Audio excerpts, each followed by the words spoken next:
মতুয়া অধ্যুষিত একটি বুথ, সেখানে ৪২ জনের নাম বাদ। ৪৩ জন বিচারাধীনের মধ্যে ৪২ জনের নাম বাদ। বাগদার হেলেঞ্চার একটি বুথের ঘটনা। ঠিক কি অভিযোগ? তারা কি নথি জমা দিয়েছিলেন? যদি নথি জমা দিয়ে থাকেন তাহলে ৪৩ জন বিচারাধীনের মধ্যে ৪২ জনের নাম বাদ কেন? কি জানা যাচ্ছে এই বিষয়ে জানবো। অনিরুদ্ধ রয়েছে, আরো ডিটেল জানাবো। অনিরুদ্ধ,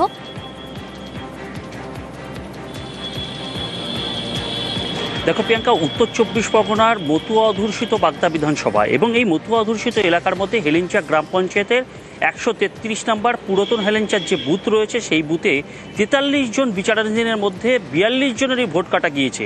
এবং এলাকার মানুষের দাবি যে এই বুথে ৯০% উপরে মতুয়া সম্প্রদায়ের মানুষের বাস এবং যাদের ভোট কাটা দিয়ে গিয়েছে এরকম ফটিক বিশ্বাস নামে একজন রয়েছে, যার বয়স ৮০-র ঊর্ধ্বে এবং তিনি ১৯৬৪ সালের যে বর্ডার স্লিপ, অর্থাৎ বাংলাদেশ থেকে ভারতে আসার সময় সরকারিভাবে যে বর্ডার স্লিপ দেওয়া হয়েছিল, সেই বর্ডার স্লিপ দেখানো সত্ত্বেও তার ভোট কেটে দেওয়া হয়েছে। ৮০ বছরের ঊর্ধ্বে এই বৃদ্ধের যেরকম ভোট কেটে দেওয়া হয়েছে, তার বৌমার ভোট কেটে দেওয়া হয়েছে। তারা অভিযোগ করছেন যে সমস্ত প্রমাণপত্র দেওয়া সত্ত্বেও, মতুয়া সম্প্রদায়ে ভুক্ত হওয়া সত্ত্বেও তাদের ভোট কেটে দেওয়া হয়েছে। এবং সরকার আশ্বস্ত করেছিল যে এই মতুয়া উদ্বাস্তুদের জন্য ভোট থাকবে, কিন্তু তাদের ভোট কেটে দেওয়ায় তারা রীতিমতন দিশাহীন। কারণ আগামী ২০২৬ সালে তারা নির্বাচনে ভোট চিন্তায় রয়েছেন তারা। অন্যদিকে এই পার্টিরই বিশেষভাবে সক্ষম এক যুবক, তার বাবা, এক পরিবারের ৩ জন সদস্য, তার মধ্যে ২ জনেরই ভোট কেটে দিয়েছে এবং মায়ের ভোটও নেই। অর্থাৎ এক পরিবারে পুরো পরিবারের ভোট না থাকায় তারাও চিন্তিত। তারাও জানাচ্ছেন যে তারা মতুয়া, দীর্ঘদিন ধরে এই দেশে এসে ভোট দিয়েছেন। নথি জমা দেওয়ার পরেও তাদের নাম বাদ। শোনাই দর্শকদের তারা কি বলছেন।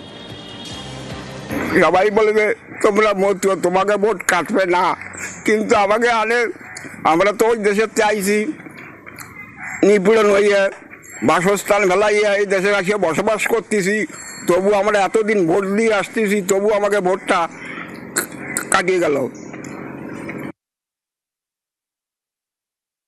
আমাদের পরিবারে ২ জন বিচারাধীন ছিলাম, আমি আমার শ্বশুর। দুজনেই ভোট কেটে দিয়েছে? হ্যাঁ, দুজনের ভোটই কেটে দিয়েছে। আমার শ্বশুর ১৯৬৪ সালে বাংলাদেশ থেকে ইন্ডিয়ায় এসছে, সেইখানকার সময়ের বর্ডার স্লিপ আছে।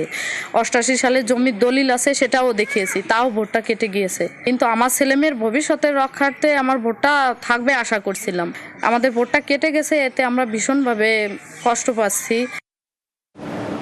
অনিরুদ্ধ, আশ্বস্ত করা হয়েছিল তাদেরকে যে তাদের নাম বাদ যাবে না, তাদের নাম কাটা যাবে না, এমনটাই তারা জানাচ্ছেন। তাদের অভিযোগ যে তারপরেও নাম কাটা গেল। প্রশাসনের তরফ থেকে, কমিশনের তরফ থেকে কোনো সদুত্তর তারা কি পেয়েছেন?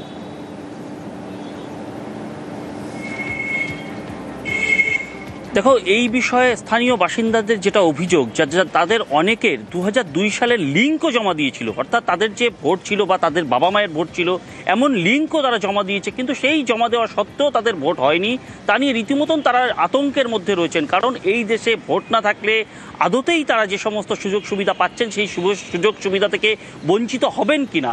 এবং যেহেতু সরকার বলেছিল যে মতুয়া উদ্বাস্তুদের ভোট কাটা যাবে না, সেখানে সমস্ত প্রমাণপত্র, অর্থাৎ ওই গ্রামেরই বাসিন্দা জিতেন্দ্রনাথ বিশ্বাস, যিনি ১৯৮০ সালে এই দেশে এসেছেন, সমস্ত দলিলপত্র দেখিয়েছেন, তবুও তার ভোট কেটে দিয়েছে। অর্থাৎ তিনি ১৯৮০ সালে আসার পরে ২০০২ সালের আগে ভোট দিয়েছেন, সেই লিঙ্ক দেখানো সত্ত্বেও তার ভোট কেটে দিয়েছে।